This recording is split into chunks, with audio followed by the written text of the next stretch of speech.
Hello everyone, Jharkhand affairs में आपका स्वागत है। झारखंड अफेयर्स में ज्योग्राफी वाला सीरीज का हम लोग वीडियो लेकर के आ रहे हैं। इस वीडियो में हम लोग झारखंड के जेपीएससी 11th को टारगेट कर रहे हैं। जिस किसी ने भी चैनल को सब्सक्राइब नहीं किया है जरूर सब्सक्राइब कर रहे हैं। चलिए हम लोग सिलेबस को देख लेते हैं। जो कौन सा टॉपिक को हम लोग कवर कर रहे हैं, झारखंड के जंगल प्रबंधन और उसका जीव जंतु प्रबंधन को कवर करेंगे। इसमें से लगभग 3 क्वेश्चन या फिर 4 क्वेश्चन इससे आते हैं, मीन्स लगभग 6 से 8 नंबर के मार्क्स इससे आपके आने कन्फर्म है। हमने इस पर एक वीडियो बना दिया है। चलिए हम लोग आगे के लेक्चर को देख लेते हैं। तो झारखंड में वन अधिकार अधिनियम 2006 और इसकी नियमावली बनी है 2008 में। इसमें इस अधिनियम के तहत वनवासियों को जंगल जमीन पर निवास हेतु अधिकार प्रदान किए गए। मतलब जंगल जमीन पर निवास करने हेतु वनवासियों को अधिकार प्रदान किए गए हैं।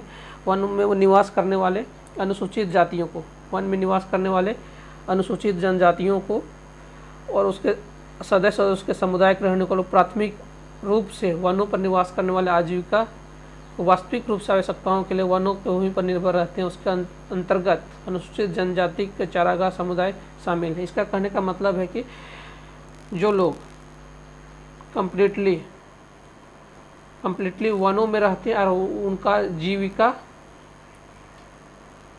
जीविका वनों पर निर्भर रहता है, वो शेड्यूल कास्ट से बिलोंग करते हैं, शेड्यूल कास्ट और शेड्यूल ट्राइब से बिलोंग करते हैं, उनको कुछ एक्स्ट्रा अधिकार दिया गया है। इसके तहत अनुसूचित जाति के ऐसे सदस्य और समुदाय आते हैं जो प्राथमिक रूप से वनों में निवास करते हैं और जो जीविका की वास्तविक आवश्यकताओं के लिए वनों पर और वनों की भूमि पर निर्भर है। कहने का मतलब है जो वनों पर निर्भर है और वनों की भूमि पर निर्भर है। इसके अंतर्गत अनुसूचित जनजाति के चारगाही समुदाय शामिल है। मतलब अनुसूचित जनजाति के मतलब जो चारवाहा लोग मतलब होते हैं, चरवाहा, और इसमें कुछ लोग जंगल में भी खेती करते हैं, इसके अंतर्गत ये आते हैं। वन में निवास करने वाले अनुसूचित जनजाति, वन में निवास करने वाले अनुसूचित जनता, जिसमें शेड्यूल कास्ट भी आ सकते हैं, शेड्यूल ट्राइब भी आ सकते हैं। और उसका अन्य परंपरागत वन जनजाति, इसके लिए कट ऑफ डेट दिया गया है। इसमें 2 कट ऑफ डेट दिया गया है। पहला cut off date very important है, ये है 13 दिसंबर 2005। डायरेक्टली क्वेश्चन कई बार पूछा गया है, कई एग्जाम में फिर से पूछा जाएगा। 13 दिसंबर 2005 से पूर्व कम से कम 3 पीढ़ियों तक, कितना पीढ़ियों तक? 3 पीढ़ियों तक जिनके परिवार वाले प्राथमिक रूप से वनों पर, जिनके परिवार वाले प्राथमिक रूप से वनों पर निवास करते थे और वनों की भूमियों पर, मतलब वनों की भूमियों पर वनों उत्पादों पर उनका जीविका उपार्जन होता था, मतलब उसी से जीविका चलता था, निर्भर रहते थे, उनको भी इनका लाभ दिया जाएगा। वन अधिनियम 2006 का लाभ दिया जाएगा। और इसके तहत 2 कट ऑफ डेट दिया गया है। एक है 13 दिसंबर, आपको हमने बताया 13 दिसंबर 2005, और एक है 13 दिसंबर 2007। एक है 13 दिसंबर 2005 से पहले अधिभोग की हो। 13 दिसंबर 2005 से पहले इसकी 3 पीढ़ियों की बात करते हैं। 13 दिसंबर 3 पीढ़ियों की बात करते हैं। 13 दिसंबर 2005 से पहले के अधिभोग पर, इसका 13 दिसंबर 2007 तक अधिभोग में हो, मतलब जो अभी भी जंगल में हो, 13 दिसंबर 2007 तक अभी भी जंगल में हो। 2 कट ऑफ डेट, पहला डेट में, उससे पहले ये वाला डेट, पहला डेट जो है 13 दिसंबर 2005 का कट ऑफ डेट हम लोग क्या इसमें चेक करते हैं, इसके तहत हम लोग चेक करते हैं उससे 3 पीढ़ी पहले अगर किसी के भी वनवासी या फिर अनुसूचित जनजाति, उनके पूर्वज या फिर कोई भी वनों पर जीविका उत्पादन करते थे, वनों पर कंप्लीटली आश्रित रहते थे, उनको भी वन अधिनियम का ये दिया जाएगा। वन अधिनियम के तहत उनको भी सुरक्षा दी जाएगी और उनको भी गारंटी दी जाएगी वन अधिनियम के तहत जितना भी ये सुरक्षा प्रावधान है। तो ये दोनों डेट आप जरूर से जरूर याद रखिएगा, 13 दिसंबर 2005 और 13 दिसंबर 2007। 13 दिसंबर 2005 किसके लिए है, इसको भी हमने बता दिया आपको। 13 दिसंबर 2007 किस लिए, ये भी आपको हमने बता दिया।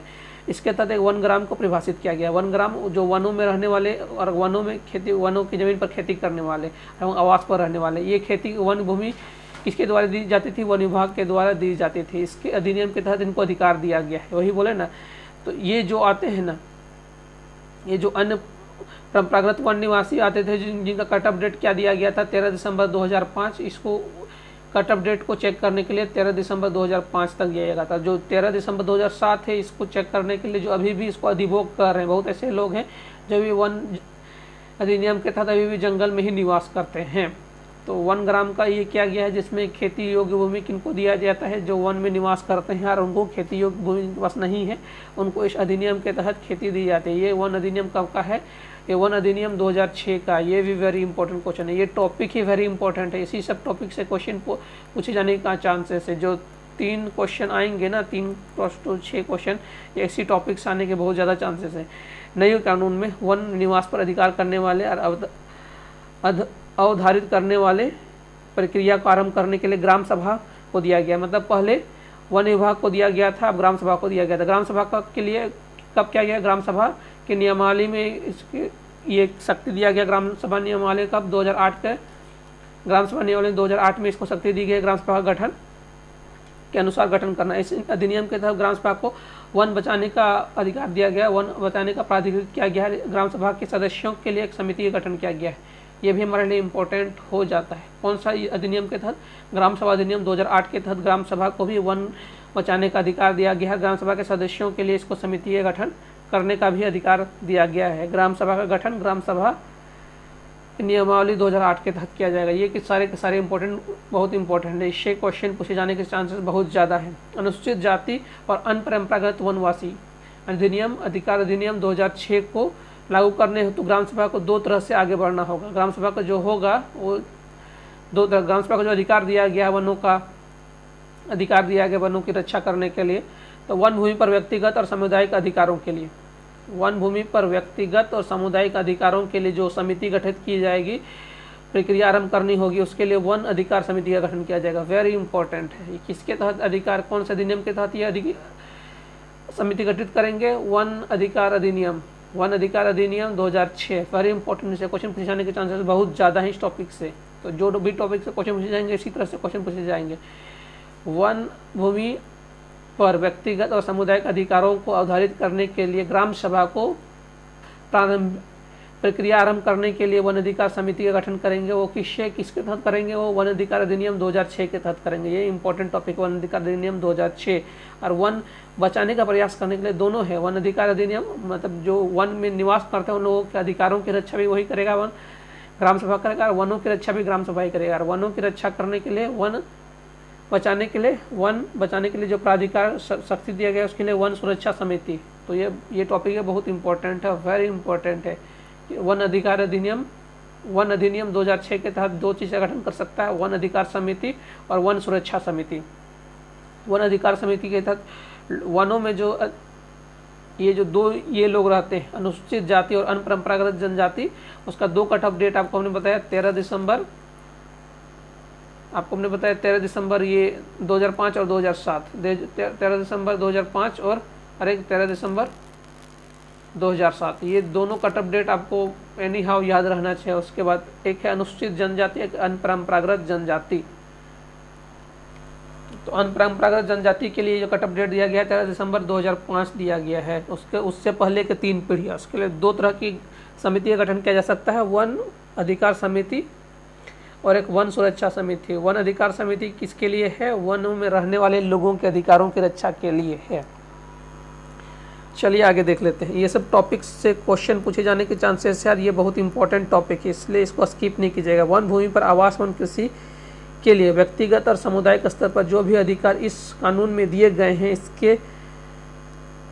हैं उसके बारे में ग्रामवासियों को वास्तविक रूप से जानकारी अवश्य देनी चाहिए। मतलब इसकी जानकारी भी कौन देगा? वन अधिकार समिति देगा, मतलब ग्राम सभा देगा या फिर वन अधिकार समिति देगा। तो वनवासियों को जो भी उसके अधिकार हैं और उसकी अधिकारों के बारे में जानकारी कौन देगा? वन अधिकार समिति देगा। झारखंड में लगभग 85% वन, लगभग 13,000 गाँव है। मतलब झारखंड में जितने भी वन हैं लगभग कितना है? 29.76% में वन है, उसमें अलग अलग टाइप के वन है। उसमें से जो भी लगभग 13,000 राजस्व गांव है और उसमें से 85% में गांव है। 85% में टोटल वन का 85% में गांव है, उसमें से लगभग कितने गांव हैं? 13,000 गांव है। उसमें से सुरक्षित वन है। इन वनों में से लकड़ी, फूल, फल, मतलब जो भी वन के उत्पादों हैं उसका अधिकार किसके तहत? वन अधिकार समिति के तहत इनको दिया जाएगा। इसकी जानकारी भी वन अधिकार समिति इन लोगों को देगी। इस टॉपिक को आपको बहुत अच्छे से समझना पड़ेगा। और किसी भी गांव का कोई भी ग्रामीण प्राथमिक रूप से वनों पर निवास करता हो, ये इसको भी आप बहुत अच्छे से समझिएगा, ये भी इम्पोर्टेंट है।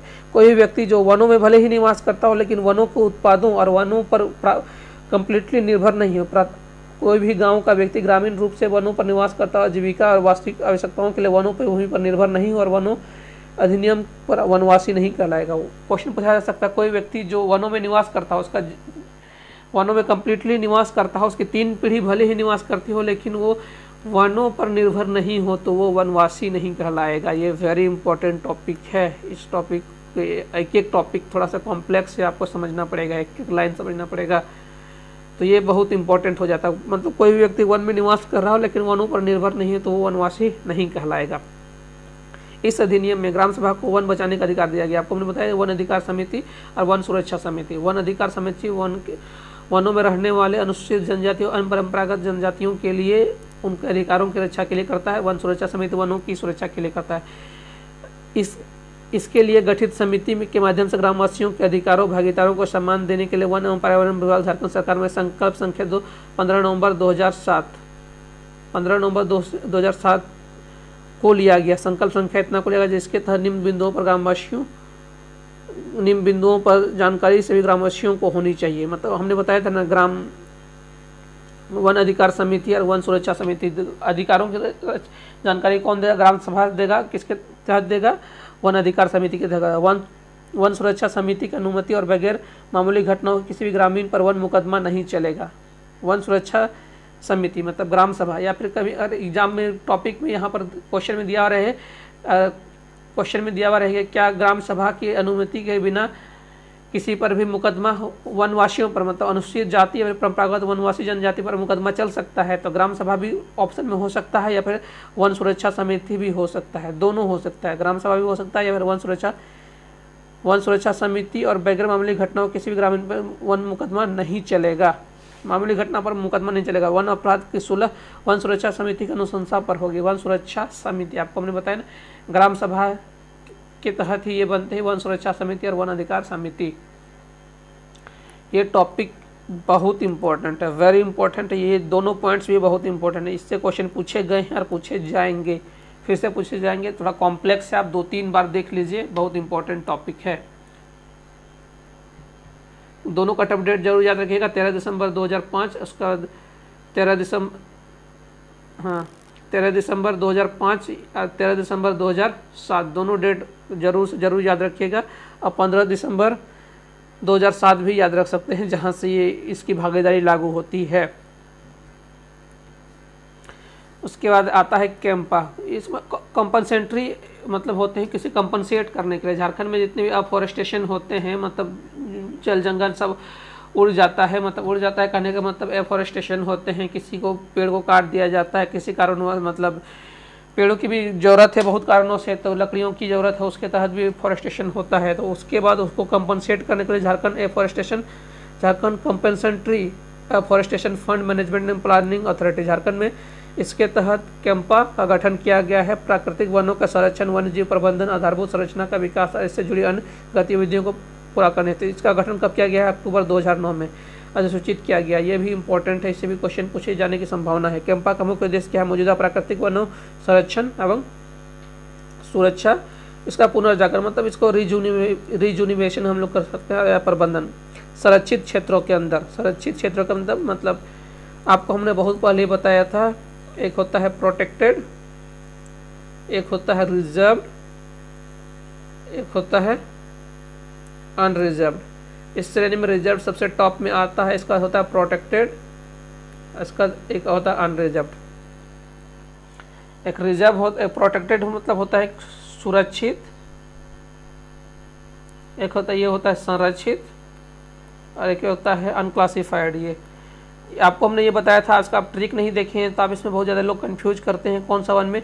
इसमें कोई भी एक्टिविटी करने की आज़ादी नहीं है संरक्षित वन में। आज प्रोटेक्टेड वन में परमिशन के आधार पर एक्टिविटी करने का आधार है, इसमें कुछ भी आप कर सकते हैं। आप इसका ट्रिक आप देखना चाहते हैं तो आप हमारे प्लेलिस्ट में जाकर के ट्रिक देख सकते हैं। एक है प्रतिकूल वनीकरण, मतलब एडवर्स सिचुएशन भी पौधों को लगाया जाएगा। पर्यावरण और सेवाएं प्रदान करना, मतलब फॉरेस्ट से रिलेटेड सेवाएं प्रदान करना, पेड़ पौधों से रिलेटेड सेवाएं प्रदान करना, विज्ञान शोध प्रशिक्षण और क्षमता निर्माण करना, पर्यावरण संरक्षण और सतत विकास करना, ये इसके इम्पोर्टेंट काम है। अक्टूबर 2019 ये याद रखिएगा।